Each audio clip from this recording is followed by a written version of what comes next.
अमावस्या के दिन आपको लगता है कि हमारे पूर्वजों का उद्धार नहीं हुआ, हमारे पूर्वजों का कल्याण नहीं हुआ, कहीं अधोगति में कोई चला गया है, उसका बस एक बार, रोज नहीं जरूरत है, प्रतिदिन जरूरत ही नहीं, महीने में एक बार अगर अमावस्या के दिन भी आपने चंदन के थोड़ा सा चंदन अगर मेरे देवाधिदेव महादेव को 7 स्थान पर समर्पित किया है।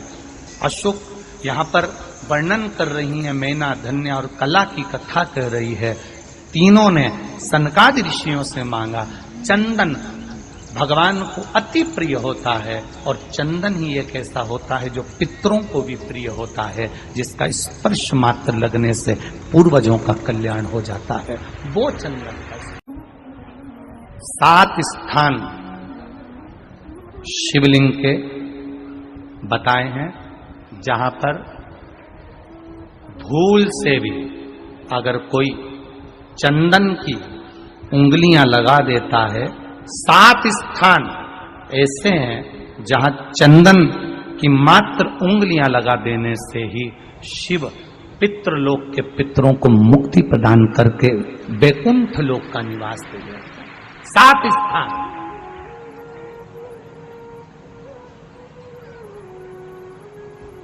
और वो 7 स्थान जो चंदन के बताए गए, पहला भगवान देवाधिदेव महादेव के शिवलिंग पर चंदन का लेपन।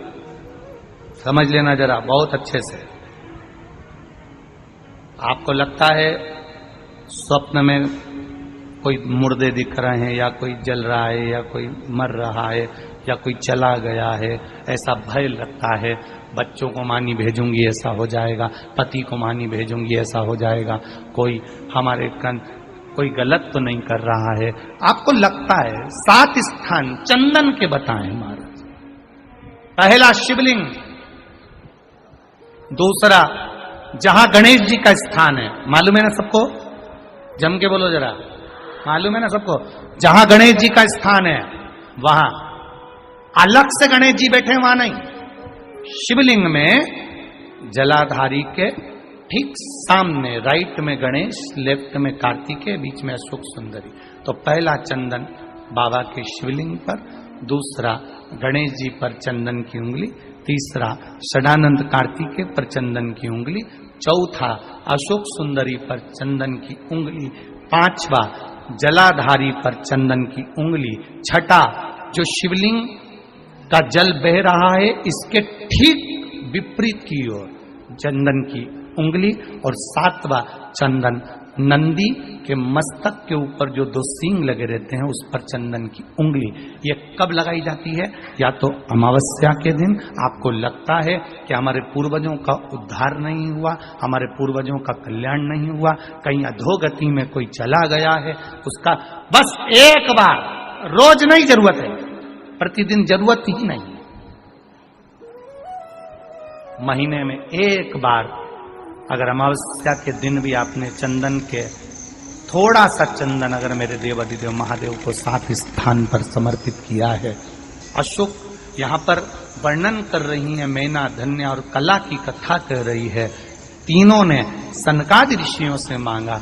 चंदन भगवान को अति प्रिय होता है और चंदन ही एक ऐसा होता है जो पितरों को भी प्रिय होता है, जिसका स्पर्श मात्र लगने से पूर्वजों का कल्याण हो जाता है। वो चंदन का। आपके घर में पितृदोष है, आपको ऐसा महसूस होता है, आपको लगता है, तो किसी भी नवरात्रि के पहले जो अमावस्या पड़ती है, मान लो अपन अमावस्या पड़ी, आप एक अंदाजा लगाइए, तो जिस दिन अमावस्या रहे उस दिन चावल की कटोरी में एक कपूर का टुकड़ा रख दीजिए महाराज, छोटा सा, और कपूर का टुकड़ा रखकर उस कपूर को दरवाजे के बाहर कटोरी में ही, चावल रखी हुई कटोरी में ही उसको पितरों का स्मरण कर कर जला दीजिए।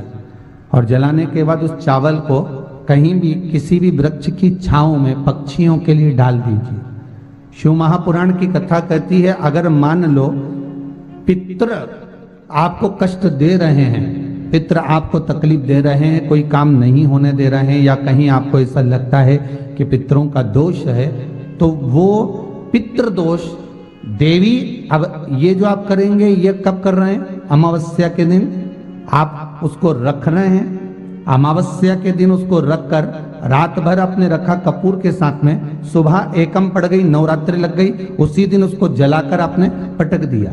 अर्थात उससे देवी और पितृ इन दोनों का आशीर्वाद जो प्राप्त होता है, तो घर में से पितृदोष समाप्त होकर लक्ष्मी की वृद्धि प्रारंभ हो जाती है, कार्य में सिद्धता आ जाती है। मान लो अगर पितृदोष है तो करो, नहीं है बड़े अलमस्ती से रहो। तो ये पितृदोष का स्मरण। तो यहाँ शास्त्र कह रहा है कि पितरों का जो लोक होता है, पितर जो लोक होता है, उस पितृलोक में 64 योगिनियां प्रवेश नहीं करती। शिव महापुराण कर रही है, शंकर की कथा कर रही है। एक छोटा सा उपाय अवश्य करिएगा। मान लो आपको लग रहा है कि आपके घर में पितृदोष है, आपको ऐसा महसूस होता है, अमावस्या पड़ती है, चावल की कटोरी में एक कपूर का टुकड़ा रख दीजिए महाराज, छोटा सा, और कपूर का टुकड़ा रखकर उस कपूर को दरवाजे के बाहर कटोरी में ही, चावल रखी हुई कटोरी में ही उसको पितरों का स्मरण कर कर जला दीजिए। और जलाने के बाद उस चावल को कहीं भी किसी भी वृक्ष की छांव में पक्षियों के लिए डाल दीजिए। शिव महापुराण की कथा कहती है, अगर मान लो पितृ आपको कष्ट दे रहे हैं, पितृ आपको तकलीफ दे रहे हैं, कोई काम नहीं होने दे रहे हैं, या कहीं आपको ऐसा लगता है कि पितरों का दोष है, तो वो पितृदोष देवी, अब ये जो आप करेंगे ये कब कर रहे हैं? अमावस्या के दिन आप उसको रख रहे हैं। अमावस्या के दिन उसको रखकर रात भर आपने रखा कपूर के साथ में, सुबह एकम पड़ गई, उसी दिन उसको जलाकर आपने पटक दिया।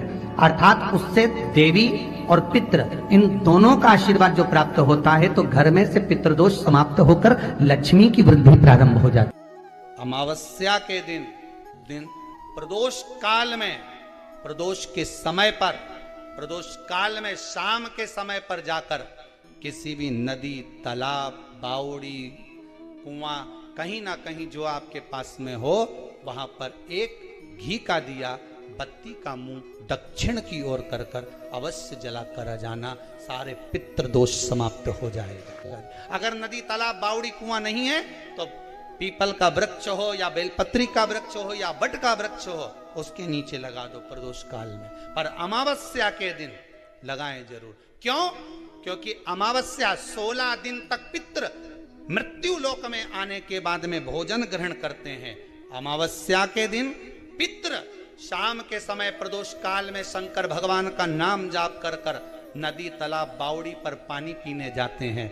वहां से जल का आचमन कर कर पितृ अपने लोक को चले जाते हैं प्रदोष काल के समय पर। इसलिए प्रदोष काल में जलाशय के पास में बावड़ी, कुआं, नदी, तालाब के किनारे पर दिया लगाया जाता है, दक्षिण की ओर मुख कर कर बत्ती का, तो पितृ आशीर्वाद देते हुए जाते हैं कि फलो फूलो, आगे बढ़ो, उन्नति करो, तरक्की करो। ये पितरों का आशीर्वाद रहता है, पितरों का वर रहता है। आप देंगे, कुछ करा ना करा, फिर अमावस्या के दिन तो उस दिन दिया दक्षिण की ओर बाती का मुख कर कर।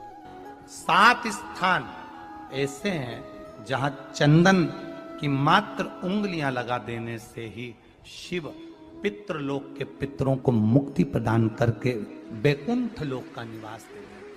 7 स्थान, और वो 7 स्थान जो चंदन के बताए गए हैं। पहला, भगवान देवाधिदेव महादेव के शिवलिंग पर चंदन का लेपन। समझ लेना जरा बहुत अच्छे से। आपको लगता है स्वप्न में कोई मुर्दे दिख रहे हैं, या कोई जल रहा है, या कोई मर रहा है, या कोई चला गया है, ऐसा भय लगता है, बच्चों को मानी भेजूंगी ऐसा हो जाएगा।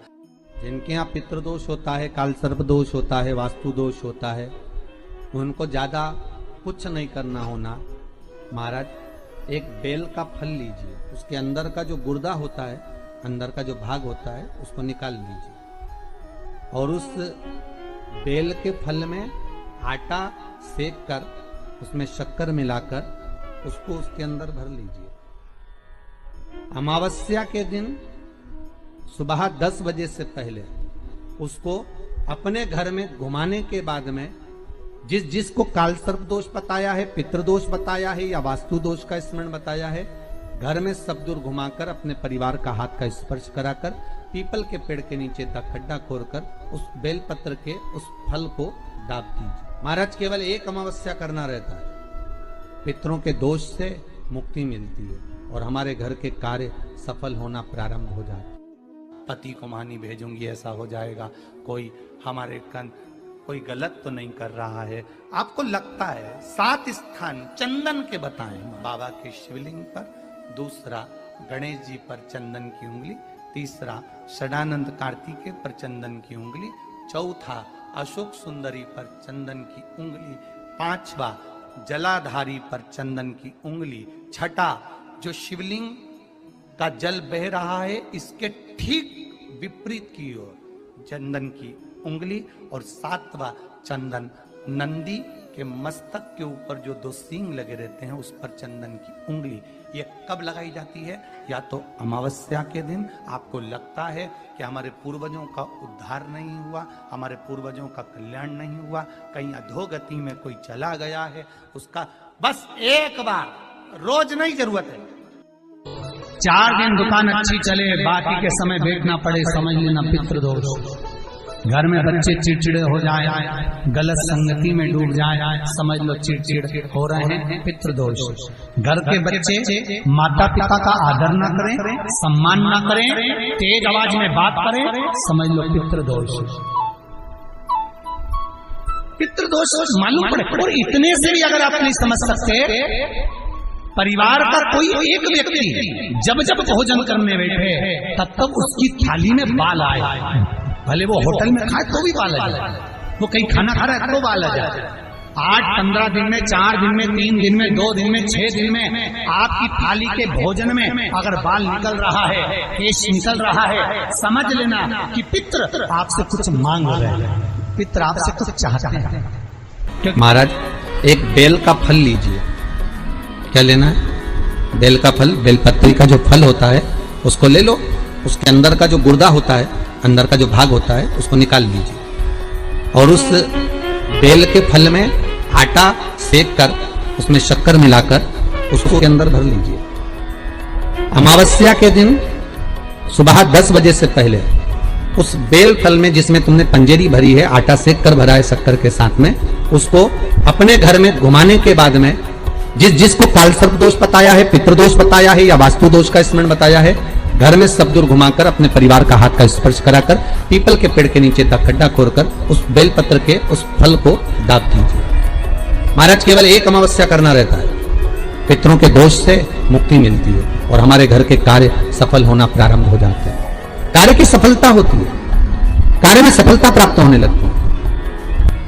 हम तो कई बार कहते हैं महाराज जी अगर ऐसा लगे किसी औषधि को आप ले रहे हैं, मालूम पड़े कि औषधि आपको लग नहीं रही है, शिव महापुराण की कथा करेंगे, मान लो औषधि आपको नहीं लग रही, आपने औषधि बहुत दिनों से ले रहे हो, कोई दवाई, मान लो आप किसी भी दवाई को ग्रहण कर रहे हैं और वो औषधि लगी नहीं रही है, वो शरीर को लगी नहीं पा रही और आप ठीक ही नहीं हो पा रहे, 15 दिन हो गए, 8 दिन हो गए, बताओ उतना की उतना ही फेटरिना है, उतना ही उतना अपना भरा हुआ, वही की वही लीवर, वही की वही किडनी, वही की वही स्मरण, सभी कुछ वही वही है, उतने की उतना ही।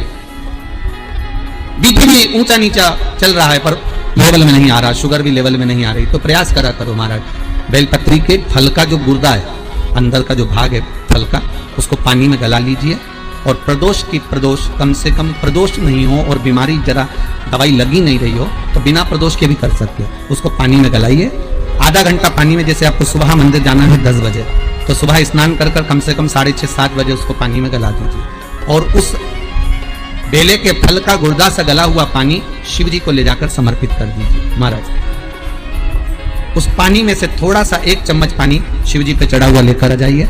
उस पानी को जो बीमार व्यक्ति है उसको औषधि देने से पहले मात्र आधी चम्मच